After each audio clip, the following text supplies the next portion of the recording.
안녕하십니까. 여의도 24시입니다.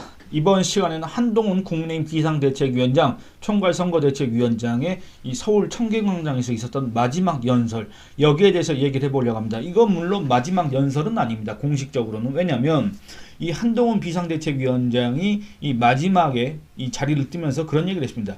12시까지, 그러니까 오늘이 바로 선거 유세 마지막 날 아니겠습니까? 12시까지 후보들 포함해서 한동훈 본인도 각자의 자리에서 끝까지 선거 운동을 하겠다, 이렇게 얘기를 했기 때문에 이 공식적인 마지막 연설은 아니겠지만 이제 이 당 차원에서 진행한 그 공식 행사 있지 않습니까? 공식 행사에서의 연설은 청계광장에서의 그 연설이 마지막이었다, 이렇게 얘기를 할 수가 있겠습니다. 이 자리에서 한동훈 국민의힘 비상대책위원장은 국민의힘을 선택해달라고 이렇게 요청을 했습니다. 요구를 했습니다. 부탁을 했습니다.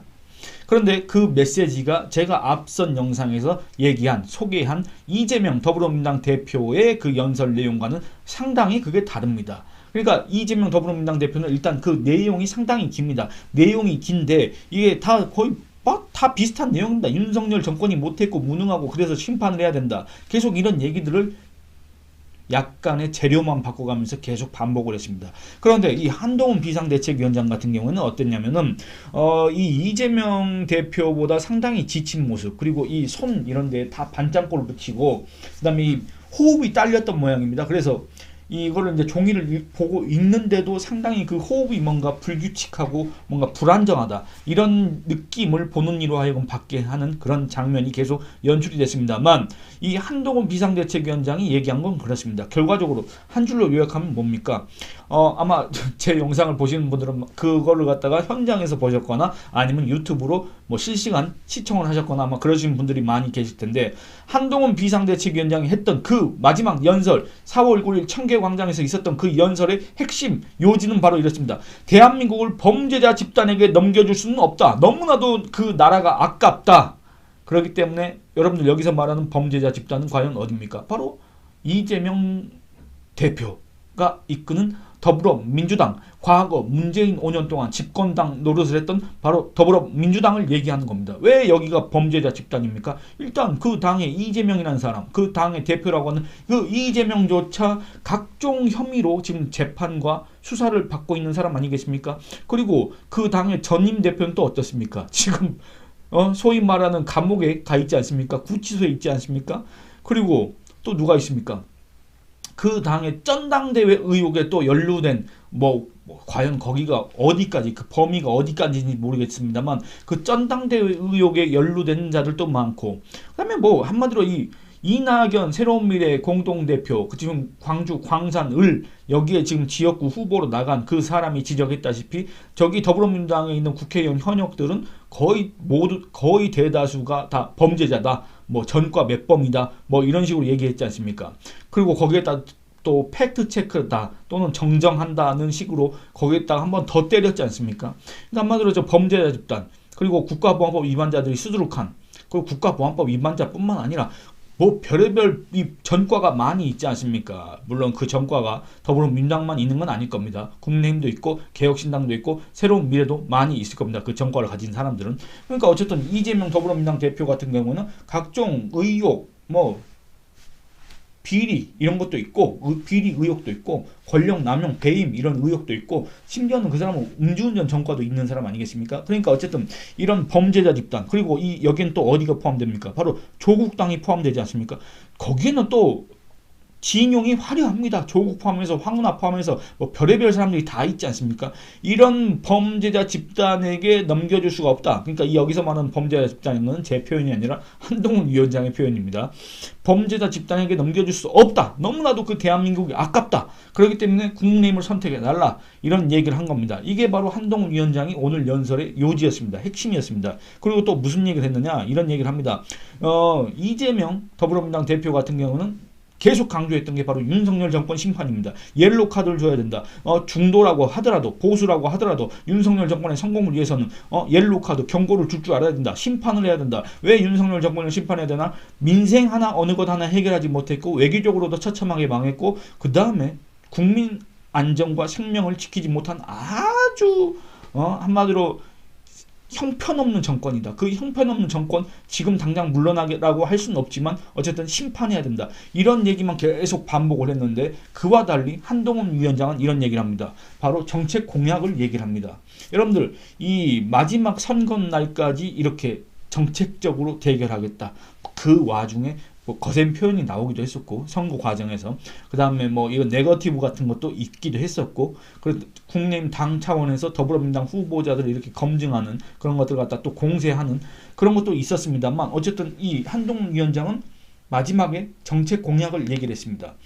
금투세를 폐지하고 서울 경기 이 행정구역을 재편하겠다. 그리고 재건축 재개발 규제 같은 거를 완화하겠다. 공시지가 현실화를 중단하겠다. 공시지가가 현실화될 경우에 부동산 관련 세금, 재산세 이런 것들이 늘어날 수밖에 없지 않습니까? 그래서 이걸 갖다 현실화하는 걸 중단하겠다.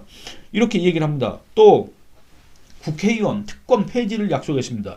국회의원 세비를 삭감하겠다. 의원 수를 줄이겠다. 그리고 국회의원들이 누리는 뭐 불체포 특권 이런 특권들을 갖다가 폐지하겠다고 국민들한테 약속을 했습니다. 그러니까 우리 사회 기득권으로 분류되는 국회의원들, 이 정치 권력으로 분류되는 국회의원들의 특권을 갖다 폐지하고 이들이 누리는 경제적인 혜택 이런 것도 대폭 줄이겠다 이렇게 약속을 했습니다. 그리고 우리 국민들의 민생과 관련이 있는 이런 것들 재건축 재개발 그리고 공시지가 그리고 금투세 이건 주식 투자하는 사람들한테 아주 민감한 이슈일 수밖에 없고 서울 경기 재편하겠다. 이건 또 이 서울 외곽에 있는 경기도 그 도시들이 있지 않습니까? 예를 들어서 지금 뭐 그런 얘기들이 나왔던 고양, 김포, 뭐 구리, 하남, 남양주 뭐 다 포함해서 이걸 갖다 재편하겠다. 이런 약속을 했습니다. 한마디로 정권 심판 여기서 외치고 있을 때 여기서는 와 우리가 만약에 우리를 이번에 선택을 한다면 정말 우리한테 힘을 실어준다면 국민의힘한테 정말 이 국정을 운영할 수 있는 힘을 윤석열 정권에 그 힘을 준다고 한다면 우리는 이걸 하겠다라고 얘기를 한 겁니다.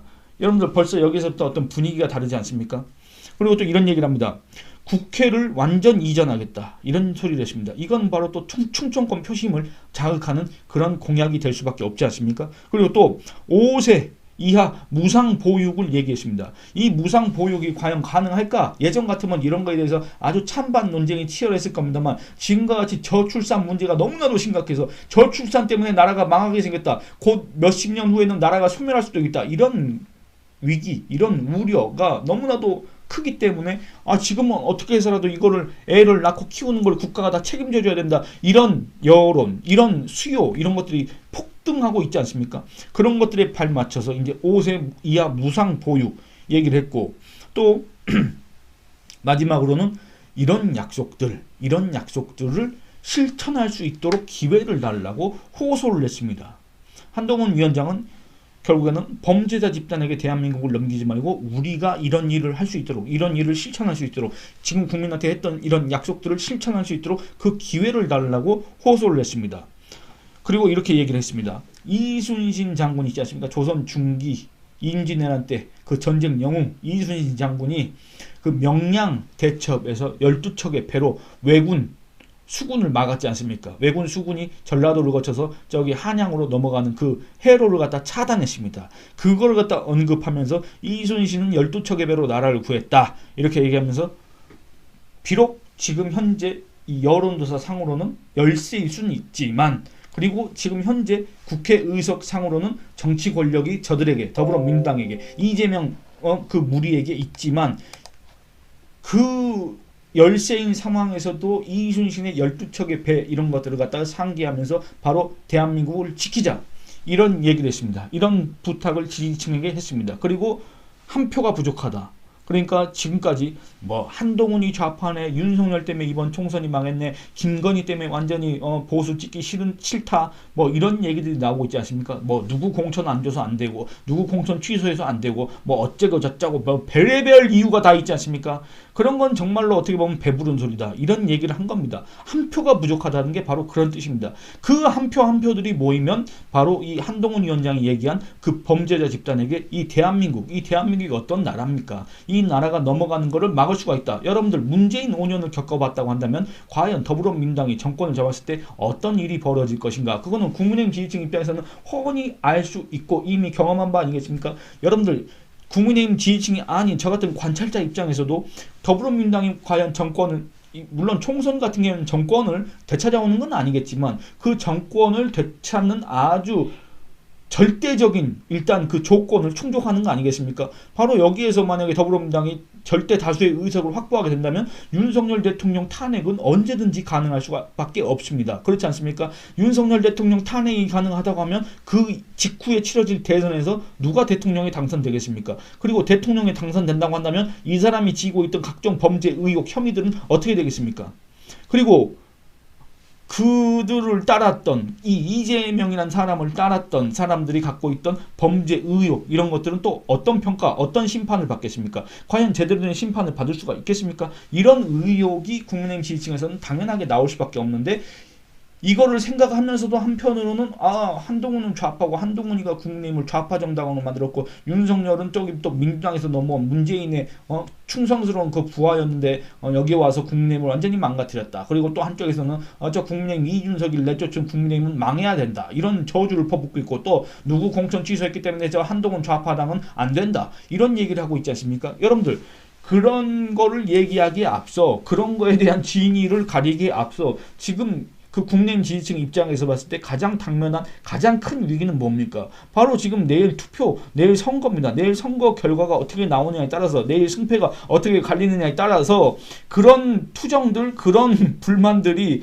너무나도 배부른 거고 너무나도 여유로운 너무나도 한가한 소리였구나 이런 생각을 하실 수도 있다. 그런 생각을 합니다. 저는 관찰자들 입장에서 그런 생각이 듭니다. 그러면 또 더불어민주당 입장에서 얘기를 해보면 어떻습니까? 만약에 국민의힘이 이번 선거에서 이긴다고 한다면 어떻게 되겠습니까? 이재명 더불어민주당 대표, 이건 두 가지의 경우가 있습니다. 국민의힘이 선거에서 이긴다고 한다면 어떻게 되겠습니까? 바로 이재명 더불어민주당 대표의 정치적인 위기를 맞을 수밖에 없습니다. 그리고 이재명 대표는 또 하나의 그 관문을 넘어야 되지 않습니까? 개항을 해서 과연 원희룡을 이기고 국회의원이 다시 될 수 있을 것인가? 국회의원이 돼서 다시 그 철갑 방탄복을 다시 입을 수 있을 것인가? 이게 또 제1의 관건이지 않겠습니까? 그러니까 이런 것들이 만약에 충족되지 않았을 경우에는 더불어민주당은 뿔뿔이 다 흩어질 수밖에 없습니다. 그리고 왜 그렇습니까? 결국엔 저기는 이재명 대표가 그 백현동 이런 허위사실 공표 있지 않습니까? 이런 걸로 지금 재판을 받고 있습니다. 만약에 거기에서 유죄 확정이 된다고 할 경우에는 더불어민주당은 공중 분해될 수밖에 없습니다. 왜 그렇습니까? 그 대선 자금 보전받았던 400 몇십억을 토해내야 되기 때문에 그렇습니다. 근데 더불어민주당은 지금 그 돈 당 자산을 다 끌어모으고 건물 다 팔고 각종 자산을 끌어모으면 그 돈을 맞출 수가 있습니다만 그거 다 팔면 어떻게 됩니까? 저 당은 완전히 공중분해되는 겁니다. 그렇지 않습니까?